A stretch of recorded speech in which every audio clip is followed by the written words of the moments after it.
12. That is the highest percentage of women of color to ever be in the US Congress. 26.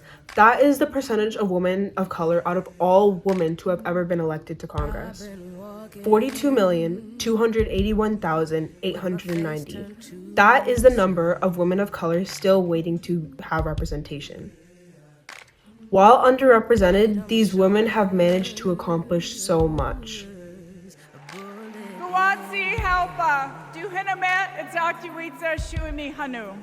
In my Karis language, greetings, friends and family.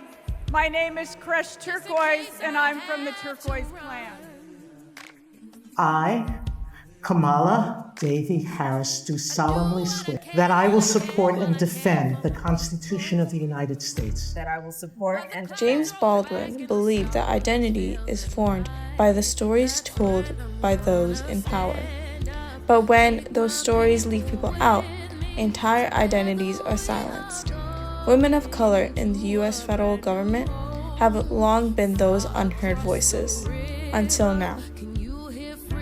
For most of American history, leadership in Washington looked the same. Same backgrounds, same faces, even the names felt predictable. But slowly that changed. Women of color pushed into spaces they were never invited to, and brought their full identities with them. Their names carried their culture, story, and strength. They didn't just show up to the table. They started reshaping it.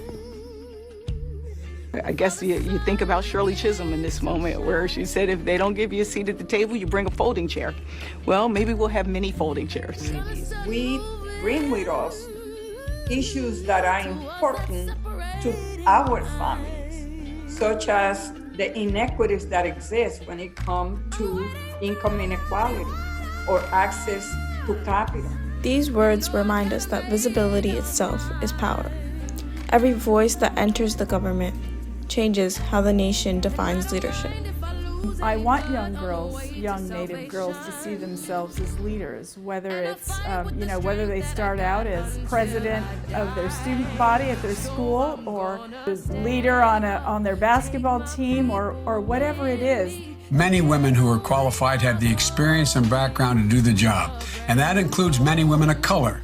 And we should have a government, as I said, that reflects the nation when I choose a woman vice president, just as the beginning of that process now. And the 119th Congress is the first time two Black women served together in the U.S. Senate. But while I may be the first woman in this office, I will not be the last. Each milestone is more than a headline.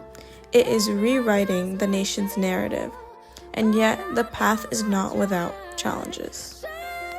These percentages show that gaining power within the federal government does not erase all the hardships, but that overcoming them will help them change the rules to change lives.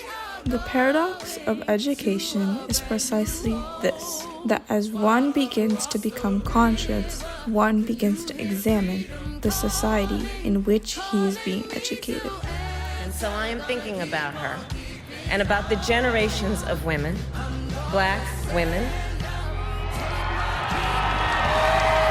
Asian, white, Latina, Native American women, who throughout our nation's history have paved the way for this moment tonight. Men and women, girls and boys come up to me and say there was something about that campaign that excited something in them. I can't tell you the number of people who have come up to me and said, I decided to run for office because you ran. The number of people who have come up to me and said, I decided to go to law school because you inspired me. The number of people who have told me about their young children who saw something and got excited about it and wanted to be a part of it.